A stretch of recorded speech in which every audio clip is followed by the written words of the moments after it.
आज हम देखेंगे व्हाट इज़ द कॉन्स्टिट्यूशन, संविधान क्या है, इसके बारे में आज हम डिटेल में देखेंगे। तो व्हाट इज़ द कॉन्स्टिट्यूशन? तो देखो, constitution is defined as the set of written rules that are accepted by all the people living together in a country. It determines the relationship between the people and the government. देखो, अगर सीधा सीधा मैं कहूँ कि जो संविधान है, जो कॉन्स्टिट्यूशन है, वो एक रूल बुक है। ठीक, जो हमारा संविधान है वो एक रूल बुक है, और कॉन्स्टिट्यूशन ये बताता है कि कौन सी ऑर्गेनाइजेशन कैसे बनेगी, that how any organization is going to function, और वो ऑर्गेनाइजेशन कैसे फंक्शन करेगी, हमारा कॉन्स्टिट्यूशन ये बताता है। तो कॉन्स्टिट्यूशन एक ऐसी किताब है जिसमें एक ऑर्गेनाइजेशन के बारे में लिखा जाता है, उसके रूल्स के बारे में लिखा जाता है, और उसी के हिसाब से ऑर्गेनाइजेशन फंक्शन करती है ना। और यहाँ पे जो वर्ड है कॉन्स्टिट्यूशन, तो the term constitution means has been derived from the term to constitute. ये जो वर्ड्स हैं कॉन्स्टिट्यूशन, ये बना है कॉन्स्टिट्यूट वर्ड से, कॉन्स्टिट्यूट वर्ड से। अब देखो,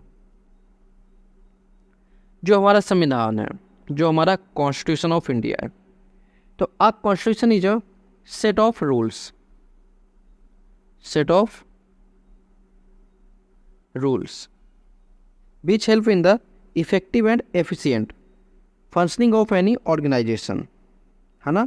ये एक इफेक्टिव रूल बुक है जो किसी भी ऑर्गेनाइजेशन के इफेक्टिव और एफिशिएंट फंक्शन में हेल्प करती है ना। कोई भी ऑर्गेनाइजेशन है वो इफेक्टिव तरीके से, एफिशिएंट तरीके से कैसे काम करेगा, ये जो रूल बुक है ना, ये जो हेल्प करती है।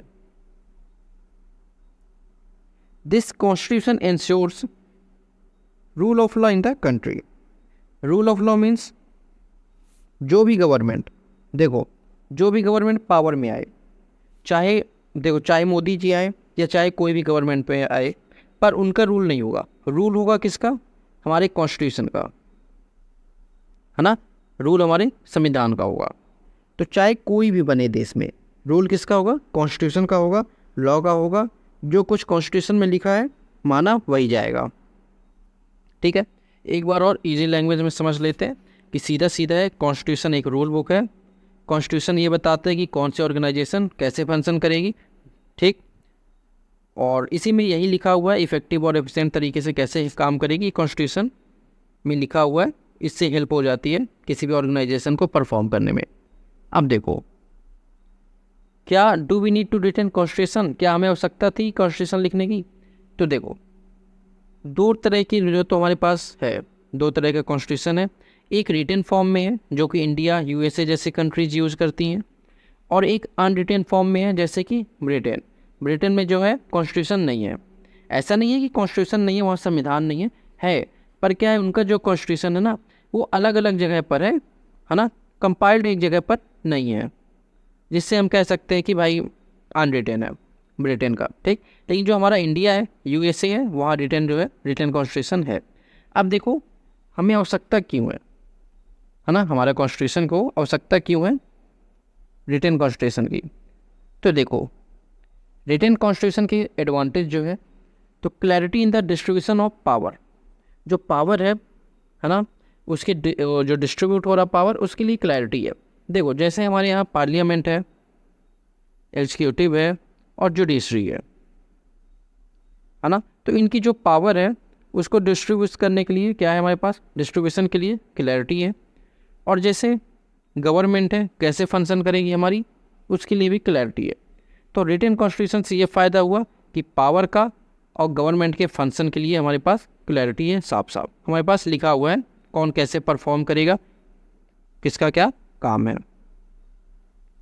तो देखो, पहले तो कॉन्स्टिट्यूशन क्या है? तो रूल बुक है जिसमें लिखा हुआ है कि कोई भी ऑर्गेनाइजेशन कैसे काम करेगी, और कॉन्स्टिट्यूशन हेल्प करता है, हमारा संविधान जो है मदद करता है कि कोई भी ऑर्गेनाइजेशन इफेक्टिव और एफिशिएंट तरीके से कैसे काम करेगी। एक ये हो गया। दूसरा पॉइंट हो गया कि चाहे कोई भी सरकार बने, किसी की भी गवर्नमेंट पे आए, पर जो रूल है वो कॉन्स्टिट्यूशन का ही होगा, है ना। जो रूल है, जो लॉ है, वो कॉन्स्टिट्यूशन का ही माना जाएगा। दूसरी चीज़ क्या है कि क्या ज़रूरत है हमें कॉन्स्टिट्यूशन की, या रिटन फॉर्म में होना ज़रूरी है? तो देखो, इंडिया के पास, यूएसए जैसे कंट्री के पास क्या है? रिटन फॉर्म में है। ब्रिटेन के पास अनरिटन फॉर्म में है। अब देखो, एडवांटेज यही है कि क्लैरिटी है पावर डिस्ट्रीब्यूशन करने में और फंक्शनिंग ऑफ गवर्नमेंट चलाने में। जैसे जुडिशरी है, जुडिशरी के पास अलग पावर है, एग्जीक्यूटिव के पास अलग है, पार्लियामेंट लॉ बना रही है, एग्जीक्यूटिव लॉ इम्प्लीमेंट कर रही है ना। तो ये पावर है, तो ये फ़ायदा है रिटन कॉन्स्टिट्यूशन होने का। So thank you. अब नेक्स्ट वीडियो पे हम इवोल्यूशन ऑफ कॉन्स्टिट्यूशन देखेंगे और भी टॉपिक लाएंगे। So thank you. और इसके जो नोट्स हैं वो आपको पीडीएफ के फॉर्म में डिस्क्रिप्शन बॉक्स में मिल जाएंगे, तो आप वहाँ से डाउनलोड कर लेना। Okay, thank you.